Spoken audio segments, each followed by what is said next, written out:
자, 오늘은 2023년의 세 번째 주일이면서 우리 교회가 설립 25주년 된 것을 기념하는 감사 주일입니다. 어떤 말씀을 나누는 게 적당할까 고민하다가 느헤미야 말씀을 정했습니다. 교회를 세우는 데 필요한 것들이 여러 가지 있겠고 많은데 그 중에서 본문 말씀이 우리에게 소중한 것을 가르쳐 준다는 생각이 들었기 때문입니다.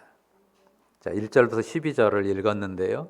자, 10절 말씀만 한번 보시겠습니까? 10절 맨 끝에 여호와로 인하여 거기부터요. 한번 다 같이 읽겠습니다. 시작. 여호와로 인하여 기뻐하는 것이 너희의 힘이니라 하고, 여호와로 인하여 기뻐하는 것이 너희의 힘이니라. 다 같이 한번 해보시겠어요? 여호와로 인하여 기뻐하는 것이 너희의 힘이니라. 한 번만 더요. 여호와로 인하여 기뻐하는 것이 너희의 힘이니라. 자, 여호와로 인하여 기뻐하는 것이 너희의 힘이라고 말씀하시죠. 자, 이 너희는 이스라엘 회중을 가리키거든요. 하나님의 백성 공동체, 신약으로 말하면 곧 교회를 향한 선포이기도 합니다. 자, 여호와로 인하여 기뻐하는 것이 우리의 힘 맞습니까? 어떻습니까? 여러분은 내 인생의 힘이 여호와로 인하여 기뻐하는 것이다 믿으십니까? 정말로 내 인생의 힘이 여호와로 인하여 기뻐하는 것이다 라고 믿는지 우리 자신의 마음을 한번 점검해 보면 좋겠습니다. 자, 사람마다 그 뭔가 힘이 나게 만드는 그 뭔가가 있지 않습니까? 다시 말하면 살맛 나게 만드는 뭔가가 있습니다. 물론 그게 때에 따라 다르긴 한데요. 여러분은 무엇 때문에 살맛이 납니까? 살맛은 아니더라도요. 대부분의 부모들은 누구를 떠올리면서 힘을 얻습니까? 자식을 떠올리면서 힘을 내죠. 힘을 얻을 때도 있지만 힘이 얻어지지 않아도 자식을 떠올리면 힘을 낼 수밖에 없는 그런 경우가 있지 않습니까? 어떤 분이 자기 아이 이야기만 하면 입에 미소가 돌아요. 별로 미소가 없는 사람인데 대롱 떠는 아이들 떠올리면 입가에 미소가 도는 사람 있더라고요. 많죠. 살다 보면 진짜 딱 안 살고 싶을 때가 있기도 해요. 그런 때가 좀 자주 있는 사람도 있는데요. 근데 참 자식 때문에 버티고 살 힘을 꾸역꾸역 낸다고 말하는 사람들이 종종 있습니다. 그 사람 사는 힘, 그게 마지못해 사는 힘이든 아니면 뭔가 긍정적이고 적극적인 힘이 되든 그 사는 힘을 주는 뭔가가 있습니다. 사람들이 살면서 그래도 세상 사는 힘이라고 느끼는 가장 공통적으로 느끼는 게 있죠. 이 세상에 가장 사는 큰 힘이 뭐예요? 뭐니 해도 머니가 가장 큰 힘이다 생각하는 그런 생각이 사람들 가운데 많습니다. 돈의 힘은 강력하다는 것을 굳이 설명하지 않아도 우리 모두가 인정하는 내용입니다. 그런데 오늘 성경의 선포는 뭡니까? 여호와로 인하여 기뻐하는 것이 너희의 힘이다. 너희에게 힘이 되는 게 이것도 있고 저것도 있고 이게 내게 힘이 되었으면 하는 것이 또 이것도 있고 저것도 있지만 너희에게 정말 힘이 되는 거, 너희의 진짜 힘이 뭐냐? 여호와로 인하여 기뻐하는 것이다 라고 선포해주고 있습니다. 이 말씀 여러분 모두의 고백이기를 바랍니다. 뿐만 아니라 25주년을 지나는 우리 예람 교회, 우리 교회의 고백이기를 소망합니다. 자, 본문의 배경을 좀 볼까? 1절 보시면요, 일곱째 달이 나오는데요. 일곱째 달에 이르러 모든 백성이 일제히 수문 앞 광장에 모였다고 쓰는데요. 이스라엘 자손들이 바벨론 포로에서 돌아와 살다가 이 느헤미야의 인도로 예루살렘 성을, 이 허물어진 예루살렘 성을 재건하게 됐어요. 그 재건이 6월 25일 날 끝나요. 그래서 이제 7월 1일 나팔절이라고 하는 절기에 모든 백성이 모였어요. 어디 모였나요? 수문 앞 광장에. 이 예루살렘 성 밖에 기온샘이라고 하는 아주 물이 맑고 아주 깊은 샘이 있습니다. 성 안에는 샘이 부족하니까 이 기혼샘에 가서 물을 길러서 성문을 통해서 성 안에 들어와요. 그래서 주로 물을 길어 통과하는 문이다. 그래서 수문이라고 이름을 붙였습니다. 그 수문과 성전 사이에 커다란 광장이 있는데 그 커다란 광장에 백성들이 다 모인 것입니다. 일종의 이제 성벽 재건을 마친 기념식이기도 하겠고요. 온 백성들이 모였는데 2절 3절 보시면 제사장이며 학사인 에스라가 모든 백성들 앞에서 율법책을 읽습니다.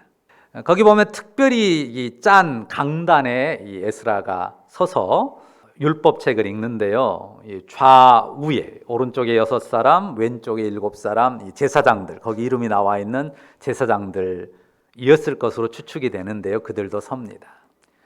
이것은 통상 그 회당의 그 전통에 따른 건데요. 중요한 인물들이 강단에 옆에 서서 율법을 돌아가면서 낭독을 합니다. 그 7절에는 보면요, 그 1단의 사람들이 기록이 되는데요. 그들은 레위인입니다. 이 레위인들은 무엇을 합니까? 백성들 사이사이에 있으면서 이 앞에서 낭독한 율법을 백성들에게 설명하고 깨우쳐주는 일을 합니다. 자, 장면이 대충 그려지죠? 온 백성이 모였는데요. 그 광장에 그 맨 앞에 강단이 있고 그 강단에서 에스라가 먼저 성경을 낭독하고 그 옆에 제사장들도 돌아가면서 성경을 율법을 낭독합니다. 그리고 레위인들이 백성들 곳곳에 서 있으면서 좀 시간이 주어지면 그 율법을 또 설명하고 깨우쳐주는 그런 일들을 하는 것이죠. 그런데 이런 과정 속에서 백성들의 반응이 어떤지 9절을 보십시오. 백성들이 듣고 보인 반응이 뭡니까? 백성이 율법의 말씀을 듣고 다 우는지라. 왜 율법의 말씀을 읽혀 들리고 또 설명해 줄 때 백성들이 울었을까요? 그 이유는 그 율법 속에 자기 백성의 이 뼈아픈 역사, 그 역사가 다 미리 예고돼 있었기 때문입니다. 그들이 바벨론에 패망하고 포로로 끌려갔거든요. 거기서 정말 노예 백성으로 살았는데 그것이 율법의 말씀대로 된 것이었어요. 그들의 불순종과 우상 숭배로 하나님의 진노를 초래했고, 그리고 뼈아픈 고통스러운 포로 삶을 살았던 그 과거가 그 율법에서 다 미리 예고된 대로 된 일이어서 그 과거를 생각하면서 그들이 슬피 운 것입니다. 하나님의 거룩한 말씀 앞에 서면요, 누추함이 드러나지 않는 인생이 있을까요? 지금 이스라엘이 하나님의 말씀을 들었을 때 자신의 그 정말 뼈저린 이 고통스러운 과거가 다 보인 것처럼요, 우리가 하나님 말씀 앞에 서면 그 인생의 누추함, 죄와 허물이 낱낱이 드러나 보여지게 돼 있습니다. 그 거룩한 거울이 우리의 초라함을 비춥니다. 사람이요, 큰 어려움 없이 잘 나갈 때는요, 잘 모릅니다. 자신의 인생의 그 초라함과 누추함을 망각해요. 그런데 시련의 광풍을 지나고 나면, 그리고 좋은 시절 다 지나고 나면 인생의 초라함을 뼈저리게 느낍니다. 무엇보다 우리가 하나님 말씀 앞에 서면, 하나님 말씀 앞에 서서 그 말씀의 빛을 받는 은혜를 입게 되면 인생의 초라함을 아주 또렷하고 선명하게 발견하게 됩니다. 자, 말씀이 선포되고 그 말씀을 듣다 보니까요, 한두 사람이 흐느껴 우는 사람이 있었어요. 근데 그 울음이 순식간에 그 회중 전체에게 퍼져갔습니다. 그래서 그 광장이 완전히 울음바다가 된 거예요. 하나님 앞에서 인생의 죄와 허물을 발견하고 우는 그 슬픔의 모습, 정상입니까? 비정상입니까? 아주 정상적인 모습입니다. 하나님 말씀의 거룩한 빛이 영혼에 비출 때마다 이 수문 앞 광장의 그 눈물이 또한 우리 영혼에도 흐를 것입니다. 우리가 기도해야 합니다. 무엇을 위해 기도할까요? 우리와 우리 자녀들의 영혼이 하나님의 말씀의 빛 앞에서 이렇게 애통하며 우는 그런 영혼이 될 수 있기를 위해서 기도해야 합니다. 우리와 우리 자녀들뿐만 아니라 우리 지체들과 우리의 이웃들이 하나님의 의의 말씀을 듣고 그 의의 말씀에 반응할 수 있도록 그 영혼에 하나님 말씀이 비추신 대로 애통함이 임할 수 있도록 그렇게 기도해야 할 것입니다. 하나님의 말씀 앞에서 자기 인생의 허물을 발견하고 우는 것이 이 땅 교회가 평생 안고 나가야 될 모습입니다. 교회가 어떤 모습이어야 할까 생각할 때 첫 번째 모습은 하나님의 말씀 앞에 허물진 인생의 모습을 안고서 애통하는 눈물, 그 애통함을 평생 그리고 가장 먼저 안고 가야 한다는 사실을 꼭 기억하면 좋겠습니다. 이제 9절의 말씀을 보십시오. 자, 눈물바다가 된 백성들에게 주시는 말씀이 뭡니까? 뭐라고 하죠? 슬퍼하지 말며 울지 말라. 슬퍼하지 마라, 울지 마라 그래요. 근데 이유를 뭐라고 하죠? 이날이 여호와의 성일이기 때문이다. 그 날짜가 몇 월 며칠이라 그랬어요? 7월 1일 나팔절이에요. 자, 7월 1일 나팔절 그 날짜에는 눈물을 보이면 안 됩니까? 7월 1일이라고 하는 그 날짜가 지금 중요한 건가요? 그 날에는 울면 부정탄다 그런 말씀이 아닙니다. 날짜 따지는 건요 미신에 가깝습니다. 자, 우리가 날이 춥고 더운 계절의 변화나 뭐 해가 길고 짧은 거 그런 그 사계절의 변화나 일기의 변화 이런 것들은 살피고 또 거기에 맞춰 사는 게 필요하죠. 달의 변화에 따라서 물때를 잘 살펴서 거기에 맞춰 바닷가 생활하는 것도 당연합니다. 근데 그런 거 말고 그냥 몇 번째 날은 또 무슨 순서대로 쥐날 무슨 날 이런 거 따져가지고 길흉, 날에 따라 길흉이 있는 것처럼 여기는 것은 그건 미신이에요. 그러니까 여러분들이 혹이라도 그런 것에 절대 괴념하지 마시기 바랍니다. 오늘의 운세 이런 거 재미로도 보지 마세요. 지금 초점은 뭐냐면요. 오늘은 성일이니 울지 마라 했을 때 그 날의 길이는 그들의 은혜를 말하는 거예요. 거룩한 은혜가 있는 날이다. 그 은혜를 기념하는 날이다 하는 거죠. 앞서 말했듯이 과거 역사의 그 참혹함, 그 죄로 말미암은 저주로 말미암은 슬픔을 통회하는 눈물은 진실된 것이에요. 그런데 그게 당연하지만 그 애통함에 머물지 마라. 뭘 보라는 거예요? 그 애통함을 덮는, 그 애통함을 덮어주시는 하나님을 바라보고 하나님의 은혜를 바라보라는 거예요. 한 걸음 더 나가라는 거예요. 우는 게 나쁘다는 게 아니에요. 울어야 마땅해요. 그런데 거기 머물거나 거기에 주저앉아서는 안 된다. 한 걸음 더 나가야 된다. 그 애통함을 덮어주시는 하나님의 은혜를 바라보고 그 은혜를 누리라고 하는 것입니다. 자, 10절 말씀 한번 같이 읽어볼까? 여기는 같이 읽습니다. 같이 읽습니다. 느헤미야가 또 그들에게 이르기를 너희는 가서 살찐 것을 먹고 단 것을 마시되 준비하지 못한 자에게는 나누어 주라. 이날은 우리 주의 성일이니 근심하지 말라. 여호와로 인하여 기뻐하는 것이 너희의 힘이니라 하고. 자, 가서 살찐 것을 먹고 단 것을 마셔라. 그리고 준비 못한 사람 있으면 나눠 줘라. 그래서 충분히 넉넉한 즐거움의 시간을 가져라. 이날은 주의 성일이니 근심하지 말라. 여호와로 인하여 기뻐하는 것이 너희의 힘이다. 서두에도 우리가 읽었던 것처럼요. 여호와로 말미암아 기뻐해라. 그리고 그것으로 너희의 힘을 삼으라는 말입니다. 오늘 본문을 통해서 우리가 교회 공동체의 본질적인 특성을 두 단어로 요약한다면 첫 번째는 우리가 아까 살핀 것처럼 애통함이에요. 그리고 두 번째는 여기서 읽는 것처럼 기쁨입니다. 오늘 말씀에서 보여주는 하나님 백성 공동체의 아주 대표적인 두 단어는 첫째는 애통함이고 둘째는 기쁨이에요. 자, 이스라엘 백성이 율법을 거스르고 우상 숭배로 치달았습니다. 그리고 하나님은 그들을 심판하셨습니다. 내동댕이 치셨습니다. 파멸의 구덩이로 몰아가셨습니다. 그런데 어떻게 하셨어요? 돌이키셨죠. 회복해 주셨습니다. 도저히 기대할 수 없는 놀라운 회복과 구원의 역사를 주셔서 그들이 지금 예루살렘에 와서 성전을 재건했고 이제는 성벽까지 완성했단 말입니다. 그러니까 회복해 주신 하나님의 은혜를 기뻐하라는 것입니다. 그들이 그 은혜 안에 살 거거든요. 우리가 죄와 저주에 눌린 인생입니다.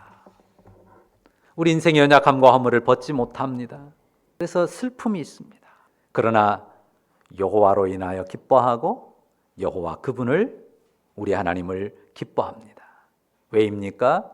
하나님께서 죄와 저주의 운명을 벗어날 의와 생명을 우리에게 선물로 주셨기 때문입니다. 우리가 믿음 안에 있으면요 모든 슬픔이 싹 사라지는 것 아닙니다. 만사형통, 꽃길만 걷는다고 하는 것은요 만약 믿음을 그렇게 생각한다면 착각입니다. 그러니까 여러분이 축복의 말 할 때도요 가능하면 꽃길만 걸으세요 이런 말은 별로 안 하는 게 좋아요. 인생은 꽃길만 걸을 수 있는 게 아닙니다. 인생은 이 평생 인생의 연약함과 허물과 함께 동행합니다. 우리 인생이 맞춰지는 날까지 내 인생의 허물과 연약함, 아픔, 슬픔이 나와 동행한다고요. 그거를 인정해야 합니다. 그런데 그것만 있는 게 아니고 그걸 덮어요. 무엇이 덮어요? 하나님의 은혜가 그 연약함과 허물을 덮는 것입니다. 하나님 그분이 우리에게 덧입혀 주시는 의의 옷을 입는 거예요. 옷이 뭐라고 합니까? 옷이 뭐예요? 옷이 날개라고 하잖아요.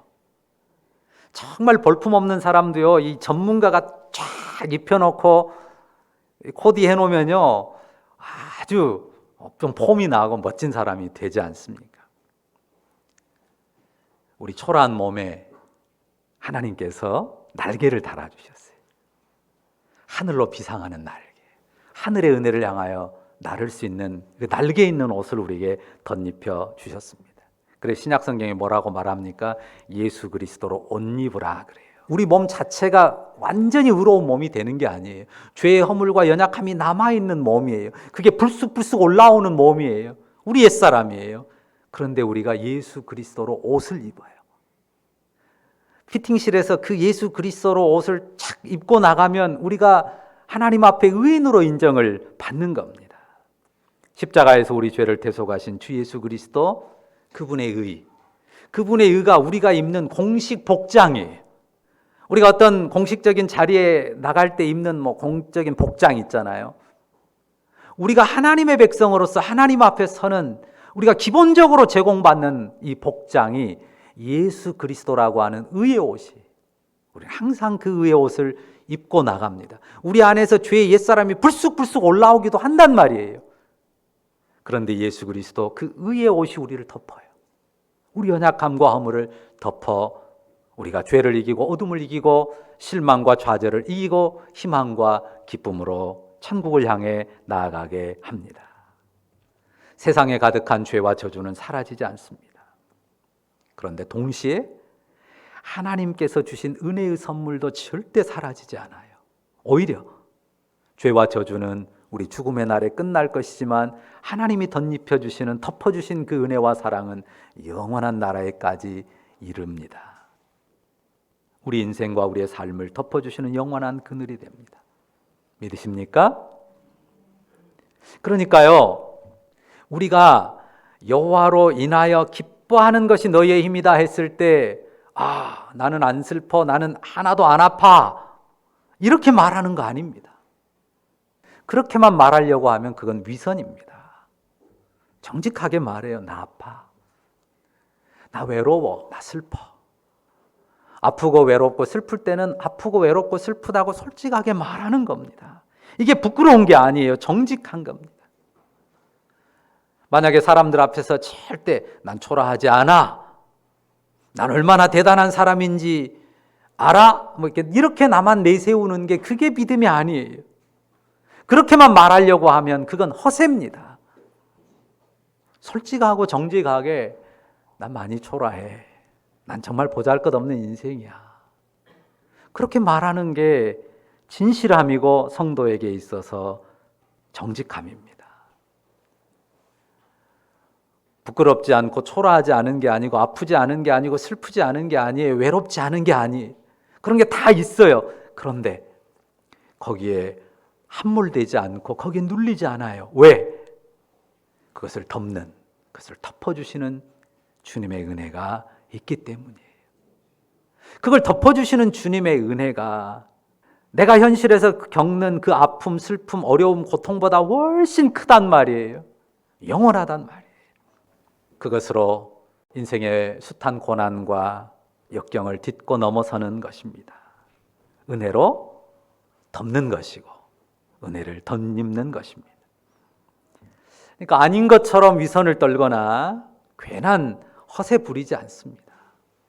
진실한 그리스도인은, 진실한 하나님의 백성은 절대 위선으로 허세 떠는 대로 나가지 않아요.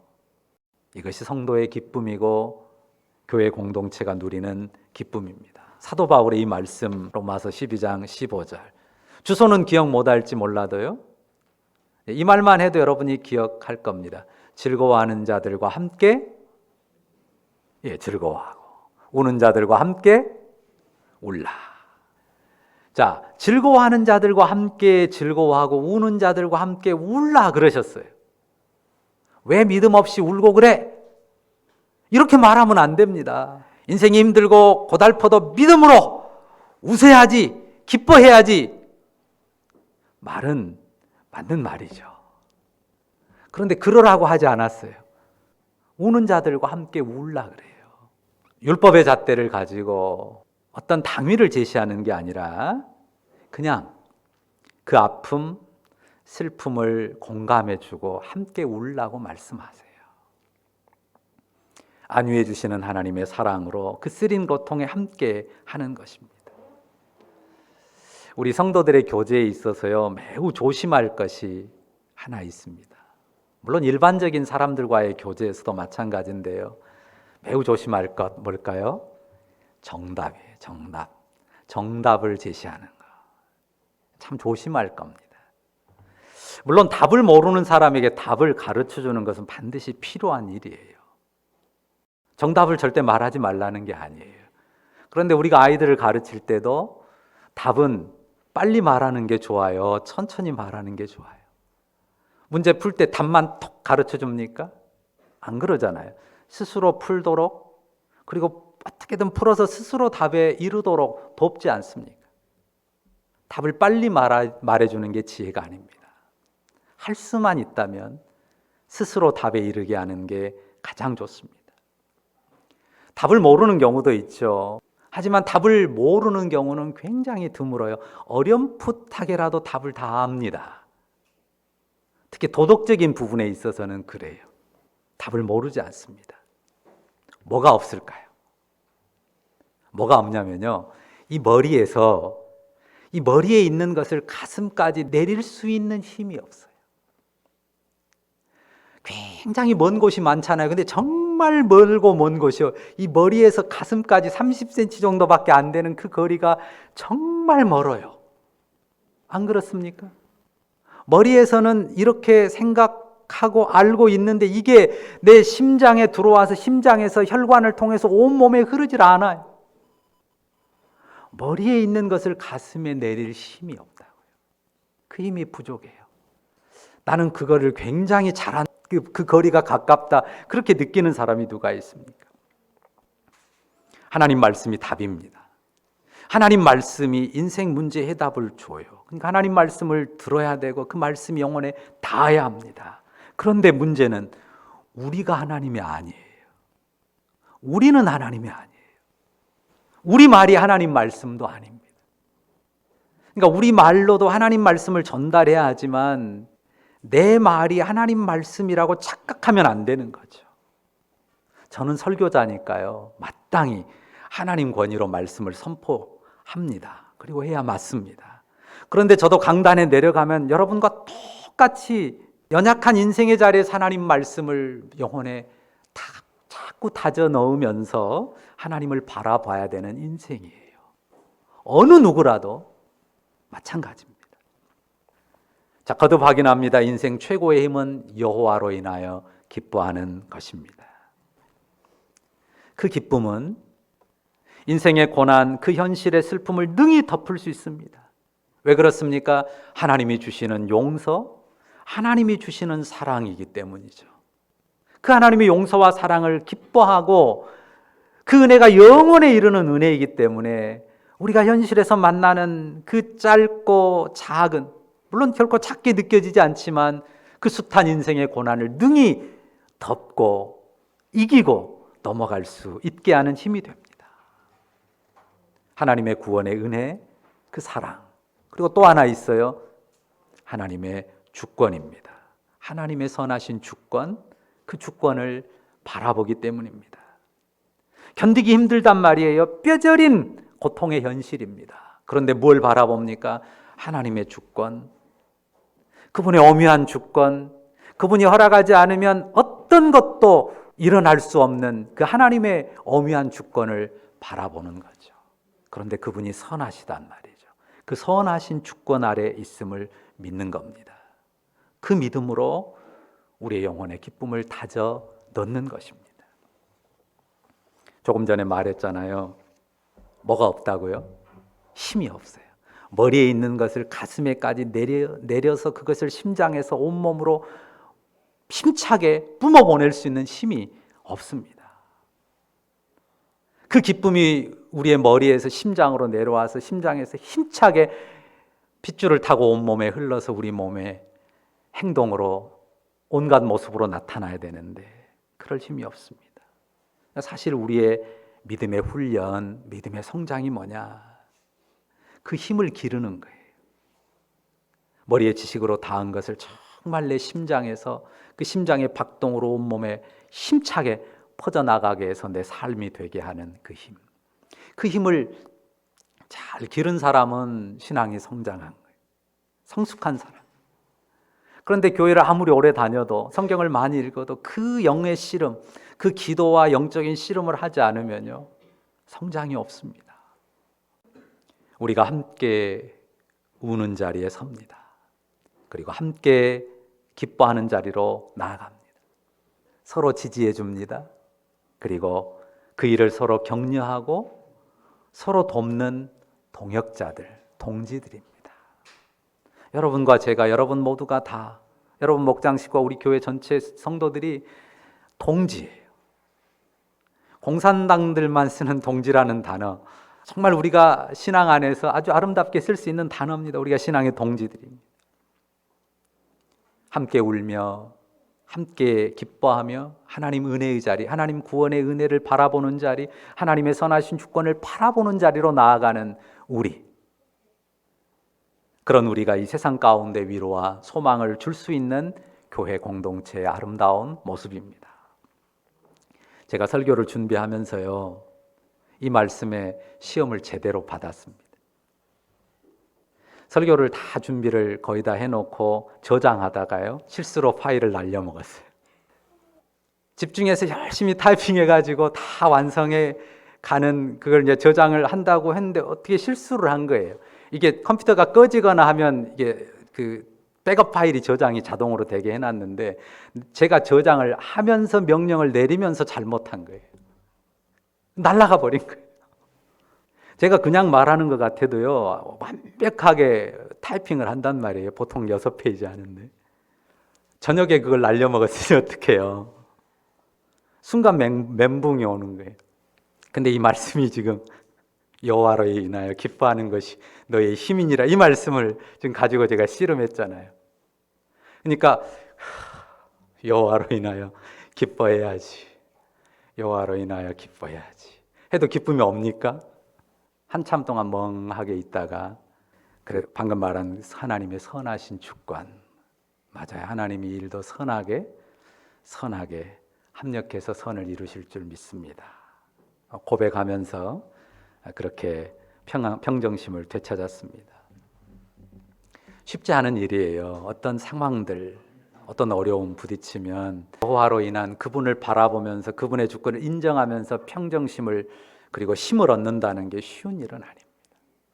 그렇지만 우리가 어떤 형편에서도 그분을 인하여 기뻐할 수 있는 것은 우리가 만난 그 어떤 상황도 하나님의 선하신 주권에서 절대 벗어나지 않을 것이기 때문입니다.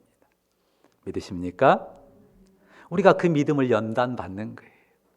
교회는 기쁨의 공동체입니다.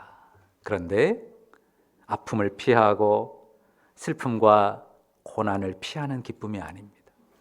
어떤 기쁨입니까? 죄와 저주를 속량해 주신 구원의 주님을 즐거워하는 기쁨입니다. 그 주님의 은혜를, 그 구원의 은혜를 기뻐합니다. 뿐만 아니라 무엇을 바라본다고요? 주님의 선하신 주권.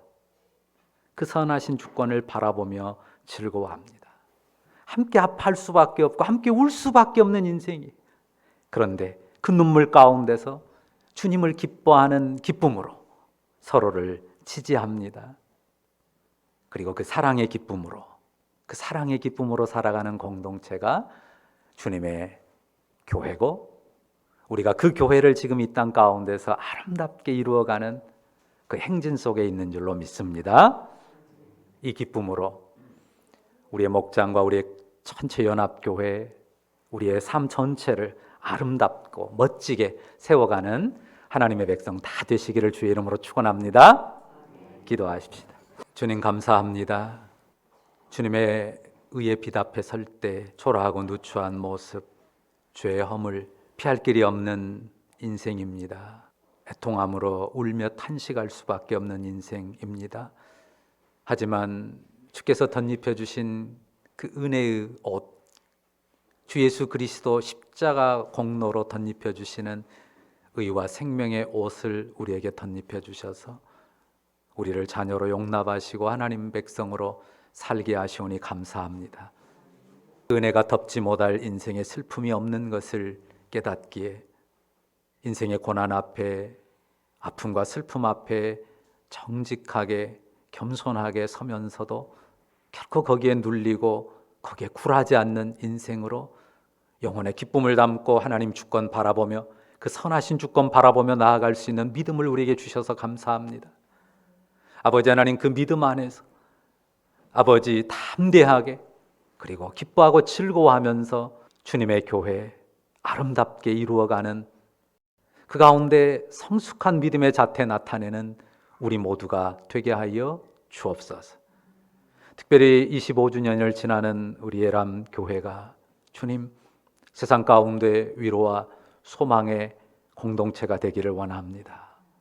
아버지, 복음 앞에 진정으로 애통할 줄 알기에, 그리고 복음을 믿음으로 참되게 기뻐할 줄 알기에 위선과 허세로 나가지 않고 진실한 마음과 겸손으로 세상을 축복하는 사랑의 공동체, 주님의 교회 이루어가는 우리 모두가 되게 하여 주옵소서. 예수님의 이름으로 기도합니다. 아멘.